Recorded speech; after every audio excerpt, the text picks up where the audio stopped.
प्रधानमंत्री नरेंद्र मोदी जबरदस्त एक्शन में है। पाकिस्तान पर बड़ी कार्रवाई के पहले, पाकिस्तान पर बड़ी कार्रवाई से पहले 4 घंटे की मैराथन मीटिंग हुई है प्रधानमंत्री नरेंद्र मोदी की। सुबह भी मीटिंग्स का दौर चला और उसके बाद शाम को अचानक प्रधानमंत्री नरेंद्र मोदी अपने कार्यालय यानी पीएम ऑफिस पहुंच गए। शाम 5 बजे से पीएम मोदी ने बैक टू बैक मीटिंग्स की हैं। हालांकि इसमें जो सीबीआई के नए डायरेक्टर को चुनना है उसकी मीटिंग भी शामिल थी। यानी प्रधानमंत्री देश से जुड़े हुए जो तमाम मसले हैं उनको भी देख रहे हैं, उन पर भी काम चल रहा है। राहुल गांधी भी पीएमओ पहुंचे थे, वहां उनके साथ भी बैठक हुई है। और इस बीच पाकिस्तान पर एक्शन को लेकर भी ताबड़तोड़ मीटिंग्स का दौर चला है। राष्ट्रीय सुरक्षा सलाहकार अजीत डोभाल भी पीएमओ पहुंचे थे, यह भी बड़ी खबर आ रही है। यानी लगातार मीटिंग्स का दौर चल रहा है और प्रधानमंत्री कार्यालय में लगातार 4 घंटे से ज्यादा कहा जा रहा है कि लंबी मीटिंग्स चली हैं एक के बाद एक। नरेंद्र मोदी की लगातार मीटिंग से पाकिस्तान में हड़कंप मचा हुआ है। बड़ी खबर यह आ रही है कि ब्रिटेन के सामने पाकिस्तान गिड़गिड़ाया है। भारतीय प्रधानमंत्री क्या कर रहे हैं वो तो आपने देखा, लेकिन पाकिस्तान के पीएम शहबाज शरीफ ने अब ब्रिटेन से गुहार लगाई है। ब्रिटिश हाई कमिश्नर से शहबाज शरीफ ने मुलाकात की है। ब्रिटेन भारत से कहे कि पाकिस्तान को बख्श दे, ये शहबाज शरीफ ने कहा है। यानी इधर नरेंद्र मोदी ताबड़तोड़ मीटिंग्स पे मीटिंग्स कर रहे हैं कि पाकिस्तान को ठोकना कैसे है, आतंकियों को मिट्टी में मिलाना कैसे है। वहां पाकिस्तान का पीएम रो रहा है, वो इधर से उधर दौड़ रहा है कि कौन भारत के इस प्रकोप से बचा सकता है। और अब उन्होंने ब्रिटेन का दरवाजा खटखटाया कि भाई आप समझाओ मोदी को, आप रोको मोदी को।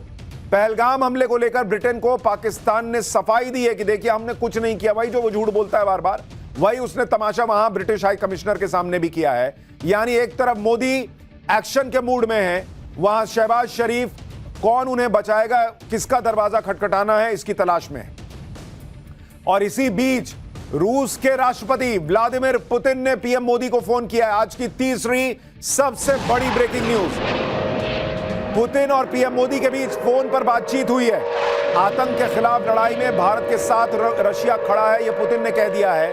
और सबसे बड़ी बात जो पुतिन ने कही है कि आतंकियों और उनके समर्थकों दोनों पर एक्शन हो। आपको याद होगा प्रधानमंत्री नरेंद्र मोदी ने जब कहा था कि हम मिट्टी में मिलाएंगे, तो उन्होंने कहा था कि आतंकियों और उनके समर्थकों दोनों पर एक्शन होगा। यही भारत का स्टैंड रहा है और यही पुतिन ने फोन करके नरेंद्र मोदी से कहा है कि आप ठोकिए आतंकियों को भी और उनके समर्थकों को भी।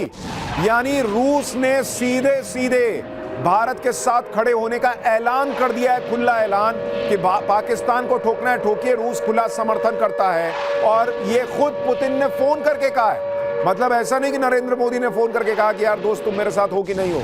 पुतिन फोन करके मोदी को कह रहे हैं कि भाई जो पहलगाम में हुआ बहुत गलत हुआ और जिसने किया है उसको भी ठोको और जिसने समर्थन दिया उसको भी ठोको।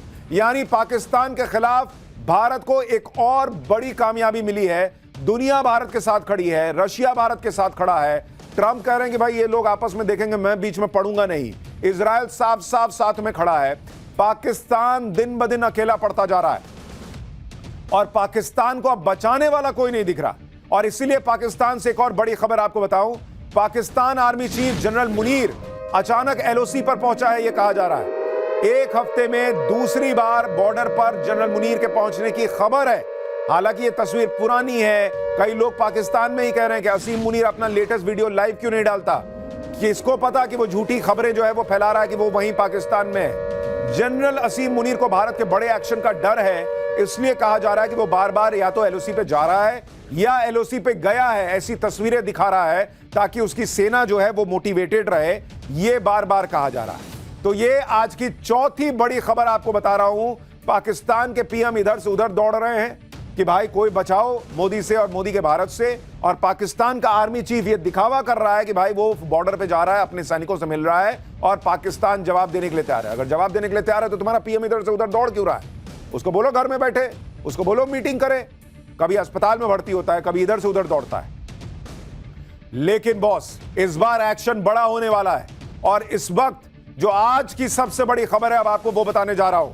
7 मई को भारत बड़ा फैसला ले सकता है, यह बड़ी खबर आ रही है। पाकिस्तान पर बहुत बड़े एक्शन के संकेत मिल गए हैं। यह बहुत बड़ी खबर आपको बता रहा हूं और आज की सबसे बड़ी खबर आपको बता रहा हूं क्योंकि पाकिस्तान पर बहुत बड़े एक्शन के संकेत इसलिए मिल रहे हैं क्योंकि एक तरह से वॉर का, युद्ध का सायरन बज चुका है। इस वक्त की बहुत बड़ी खबर, पाकिस्तान पर एक्शन के बीच देश भर में मॉक ड्रिल होगी। 7 मई को राज्यों को मॉक ड्रिल का निर्देश दे दिया अमित शाह के गृह मंत्रालय ने राज्यों को मॉक ड्रिल करने का निर्देश दिया है। और सबसे बड़ी बात कि 1971 के युद्ध के बाद यह पहली बार होगा कि इस तरह की मॉक ड्रिल हो रही है। आप सोचिए क्यों मैं कह रहा था कि वॉर का सायरन बज गया है क्या? क्योंकि गृह मंत्रालय का कई राज्यों को यह कहना कि बॉस अपने नागरिकों के साथ मॉक ड्रिल कीजिए, यह 1971 के बाद अब हो रहा है। 54 साल के बाद, 1971 में युद्ध के पहले ऐसा ही हुआ था, अब फिर हो रहा है। और इसीलिए यह कहा जा रहा है कि बॉस ये सर्जिकल स्ट्राइक और एयर स्ट्राइक पर जाके मामला नहीं रुकेगा, यह मामला बहुत आगे जाने वाला है। और जो लोग कह रहे थे कि मोदी को समय क्यों लग रहा है, बड़ी तैयारी के लिए, अच्छी तैयारी के लिए समय लग रहा है। और यह संकेत, ये जो मॉक ड्रिल है, यह अपने आप में बड़ा संकेत है कि बड़े एक्शन की तैयारी है। इस मॉक ड्रिल में क्या क्या होगा अब आपको वो भी बताता हूं। सबसे पहले एयर रेड वार्निंग सायरन को चालू किया जाएगा। इस सायरन का मतलब होता है हमले की चेतावनी। मॉक ड्रिल में नागरिकों और छात्रों को सिविल डिफेंस के लिए प्रशिक्षित किया जाएगा, यानी हमले की स्थिति में खुद को कैसे बचाना है या आसपास लोगों को कैसे बचाना है, इसकी जानकारी दी जाएगी। इतना ही नहीं, क्रैश ब्लैकआउट की स्थिति में क्या करना है यह भी बताया जाएगा। हमले के दौरान लाइट बंद करने और क्या क्या उपाय करने हैं इसके बारे में बताया जाएगा। महत्वपूर्ण प्रतिष्ठानों को जल्द से जल्द छिपाने की व्यवस्था की जाएगी। प्लांट्स और जरूरी जगहों को दुश्मनों से बचाने के लिए उन्हें कैसे जल्द से जल्द छिपाया जाए यह भी बताया जाएगा। हमले के वक्त इवैक्यूएशन प्लान क्या होगा, लोगों को इसका अपडेट दिया जाएगा और इसके लिए रिहर्सल होगी बाकायदा। और यह बहुत बड़ी बात है कि 1971 के युद्ध के बाद, यानी 54 साल के बाद इस तरह की मॉक ड्रिल भारत में होने जा रही है। पाकिस्तान पहले से ही सदमे में था कि मोदी क्या करने वाले हैं। अब मॉक ड्रिल की खबर बता रही है कि वॉर का सायरन बज चुका है। ये आखिरी लम्हे हैं जब देश को भी तैयार किया जा रहा है, नागरिकों को भी तैयार किया जा रहा है वर्स्ट के सिनारों के लिए कि भाई ये हो गया वो हो गया, तो आपको पता रहना चाहिए आपको क्या करना है। जैसे भाई एयर स्ट्राइक होती है, सामने वाला भी कुछ कर सकता है, तो रात में अगर ब्लैकआउट करना है ताकि ऊपर से दिखे ही नहीं कि कोई रिहायशी इलाका है नहीं है क्या है, वो सारी चीजें जो है वो लोगों को बताई जाएंगी। मॉक ड्रिल में और क्या क्या होने वाला है, सिर्फ नागरिक ही नहीं, सेना भी कैसे ड्रिल कर रही है यह भी आज आपको दिखाऊंगा। लेकिन पहले मॉक ड्रिल की एक झलक देखिए।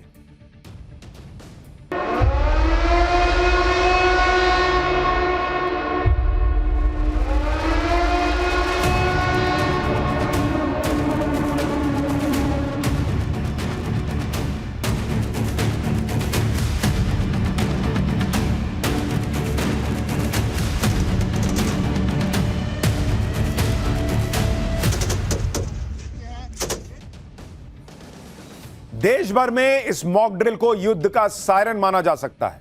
आप यह भी देखिए कि किस लेवल पर गजब की तैयारी चल रही है। आज नागरिकों की सुरक्षा के लिए मॉक ड्रिल के निर्देश आए हैं। उधर तीनों सेना पहले से ही अपनी ड्रिल कर चुकी हैं और लगातार कर भी रही हैं। जैसे अरब सागर में नौसेना युद्धाभ्यास कर चुकी है, हाईवे पर राफेल सुखोई को टचडाउन को आप देख चुके हैं, एयरफोर्स ड्रिल कर चुकी है। और इसके अलावा कल रात सेना ने भी बॉर्डर एरिया में ब्लैकआउट का रिहर्सल किया था। यानी तीनों सेनाएं अपना मॉक ड्रिल कर रही हैं और नागरिकों का अपने लेवल पे मॉक ड्रिल चल रहा है या चलेगा।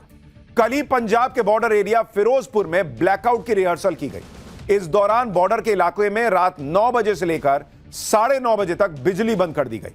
फिरोजपुर कंटोनमेंट एरिया में अंधेरा छा गया। आप देखिए कैसे पूरा अंधेरा हो गया इलाका। यह बॉर्डर का इलाका है फिरोजपुर का। 30 मिनट के ब्लैकआउट के दौरान लोगों को अलर्ट करने के लिए हूटर बजते रहे। इस ब्लैकआउट को लेकर कहा गया कि एक रिहर्सल है। ऐसी रिहर्सल युद्ध की तैयारियों के बीच होती है बॉस, और इसीलिए हम कह रहे हैं कि क्या वॉर का सायरन बज चुका है। जब इस तरह से तैयारियां चल रही हैं तो यह सब माना जा रहा है कि अब जो एक्शन होगा वो सर्जिकल स्ट्राइक और एयर स्ट्राइक से अलग लेवल पे जाने वाला है। यह बड़ा एक्शन इसलिए भी तय है क्योंकि नरेंद्र मोदी चुपचाप पर्दे के पीछे लगातार काम कर रहे हैं। लोग कह रहे हैं कि पहलगाम हमले के करीब 2 हफ्ते बीत गए, भारत ने अभी तक पाकिस्तान के खिलाफ कोई सैन्य एक्शन क्यों नहीं लिया। कई लोगों को लग रहा है कि पीएम मोदी इतना वक्त क्यों लगा रहे हैं। कुछ को लग रहा है कि क्या पीएम मोदी कोई एक्शन लेंगे भी या नहीं लेंगे। लेकिन इसका दूसरा पहलू पाकिस्तान का डर है। पाकिस्तान को पता है कि यह देरी इस वजह से नहीं हो रही कि भारत एक्शन को टाल रहा है या एक्शन नहीं लेगा, बल्कि पाकिस्तान को यह समझ आ गया है कि मोदी जितना वक्त ले रहे हैं उसका सीधा सीधा मतलब है कि एक्शन बहुत बड़ा होने वाला है। बात अब सर्जिकल और एयर स्ट्राइक के मामले से कहीं आगे जा सकती है, एक लिमिटेड एक्शन से बहुत आगे निकल चुकी है। अगर मोदी अपना टाइम ले रहे हैं, यानी ऐसा एक्शन होगा जो पाकिस्तान की कल्पना से परे होगा, जो प्रधानमंत्री मोदी ने कहा है। अगर मोदी टाइम ले रहे हैं तो हो सकता है कि वो पाकिस्तान के साथ फुल एंड फाइनल एक्शन के मूड में है। अगर पीएम मोदी टाइम ले रहे हैं, यानी एक्शन ऐसा होगा कि पाकिस्तान का टाइम हमेशा के लिए खत्म हो जाएगा और उसे तबाह होते हुए पूरी दुनिया देखेगी। हो सकता है कि पीएम मोदी पाकिस्तान की ऐसी हालत करें कि पाकिस्तान दुनिया के लिए एक मिसाल बन जाए कि जो भारत से उलझेगा उसका अंजाम क्या होगा, जो आतंक को पालेगा उसका अंजाम क्या होगा। यानी कुल मिलाकर पाकिस्तान यही सोच रहा होगा कि मोदी का ज्यादा टाइम लेना ज्यादा बड़ी तबाही की आहट तो नहीं। एक तरह से नरेंद्र मोदी पाकिस्तान को तड़पा तड़पा के मार रहा है। भाई उसको नींद नहीं आ रही, उसका बीपी हाई है, कब क्या हो जाए। इधर से उधर जो दौड़ रहा है, सोचिए उसके नागरिकों को कैसे लगता होगा कि हम कैसे दो कौड़ी के देश में रहते हैं यार। मेरा पीएम इधर से उधर दौड़ रहा है कि कोई बचाओ मोदी से, कोई बचाओ भारत से। और वहां की पब्लिक भी अब भारत के साथ मोदी के साथ खड़ी हो रही है, वो भी आगे दिखाऊंगा।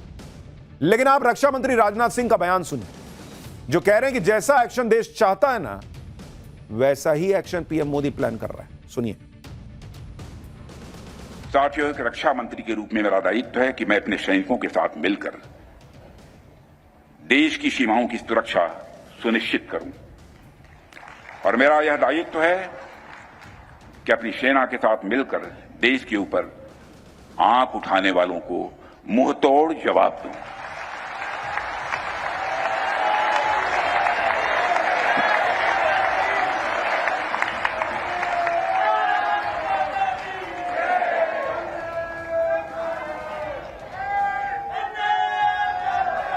और आप सभी हमारे प्रधानमंत्री नरेंद्र मोदी जी को अच्छी तरह जानते हैं।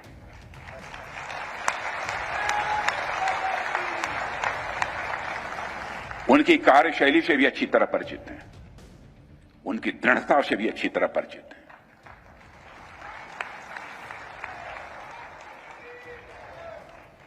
जोखिम उठाने का भाव किस तरीके से उन्होंने सीखा है अपने जिंदगी में, उससे भी आप अच्छी तरह समझते हैं। मैं आपको आश्वस्त करना चाहता हूं कि प्रधानमंत्री मोदी जी के नेतृत्व में जैसा आप चाहते हैं वैसा होकर रहे। यानी नरेंद्र मोदी से लेकर, प्रधानमंत्री नरेंद्र मोदी से लेकर रक्षा मंत्री राजनाथ सिंह तक बार बार खुले मंच से लोगों को कह रहे हैं, देशवासियों को कह रहे हैं कि जो आप चाहते हैं ना वो होकर रहेगा। यह है भारत का कॉन्फिडेंस बॉस, और यही संकेत है कि बहुत बड़ा कुछ हो रहा है, जिसकी तैयारी चल रही। और इस बीच एक और बड़ी खबर आ रही है, पहले आपको वो बता देता हूं। पाकिस्तान से तनाव के बीच बड़ा फैसला हुआ है। ऑर्डिनेंस फैक्ट्री के कर्मचारियों की छुट्टियां रद्द कर दी गई हैं। चंद्रपुर, जबलपुर, ये जो ऑर्डिनेंस फैक्ट्री है, यहां छुट्टियां रद्द कर दी गई हैं। यानी वो फैक्ट्रीज जहां पर असला बारूद बनता है, वहां पर सारे जो एम्प्लॉइज हैं उनको कहा गया है कोई छुट्टी नहीं बॉस। ये एक और बड़ा संकेत कि भारत बड़े एक्शन की तैयारी कर रहा है। उसके पास एक बड़ा भंडार तो है ही असला बारूद का, लेकिन जहां फैक्ट्री में यह सब बनता है उसको भी पूरी तरह से तैयार रखा जा रहा है। सारे कर्मचारियों की छुट्टी जो है वो ऑर्डिनेंस फैक्ट्री में बंद कर दी गई है। आप देखिए कम वक्त में पीएम मोदी कैसे बड़े लेवल की प्लानिंग कर रहे हैं। पिछले 72 घंटे में पीएम मोदी ने जो जो किया है उस पर अगर आप ध्यान दीजिए, आपको पूरी पिक्चर समझ में आएगी। शनिवार को PM Modi navy chief admiral Dinesh के त्रिपाठी से मिले, फिर रविवार को PM Modi air chief marshal AP Singh से मिले। आज पीएम मोदी सुबह सुबह डिफेंस सेक्रेटरी राकेश कुमार सिंह से मिलते हैं और उसके बाद वो सीधे अपने दफ्तर पहुंचते हैं पीएमओ, जहां पर 4 घंटे मैराथन मीटिंग चलती है और वहां पर एनएसए अजीत डोभाल भी थे, ऐसा बताया जा रहा है। यानी पीएम मोदी कैसे पाकिस्तान को घेर रहे हैं, पाकिस्तान के अंदर कैसे बगावत शुरू हो गई है, कैसे पाकिस्तान के नेता अभी से देश छोड़कर भागने की बातें कर रहे हैं, ये सब आज आपको बताऊंगा। लेकिन पहले जो अभी हो रहा है उसकी एक झलक देखिए, फिर बड़ी ब्रेकिंग न्यूज भी आ गई है।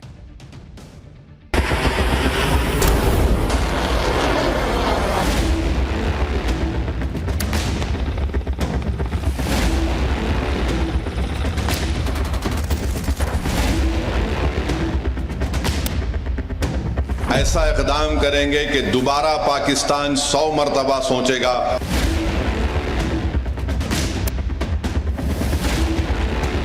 जैसा आप चाहते हैं वैसा होकर रहेगा।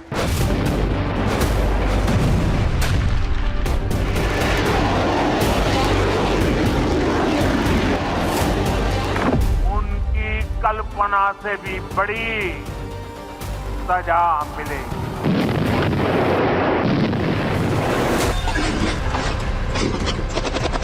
नींबू मिर्चा सरकार ने बांधा है। मैं तो भी बता रहा हूं, को याद दिला रहा हूं। इंडी गठबंधन और कांग्रेस के तमाम नेता सेना के मनोबल को कम करने के लिए लक्षित होते हैं।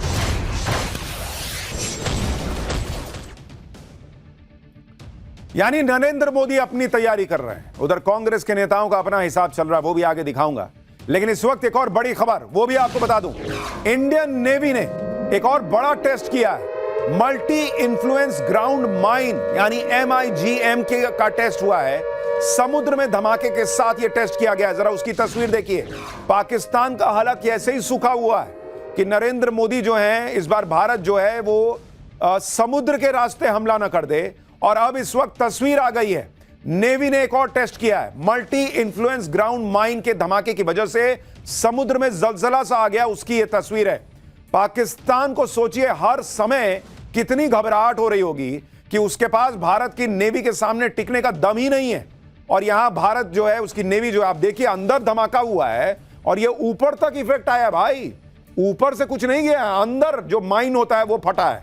और उसके बाद देखिए कैसे बड़ करके ऊपर तक जो है वो हिसाब आया है। मल्टी इन्फ्लुएंस ग्राउंड माइन इसको कहते हैं। ये देखिए, ये देख रहे हो उसका असर। ये भारत ने आज टेस्ट किया है।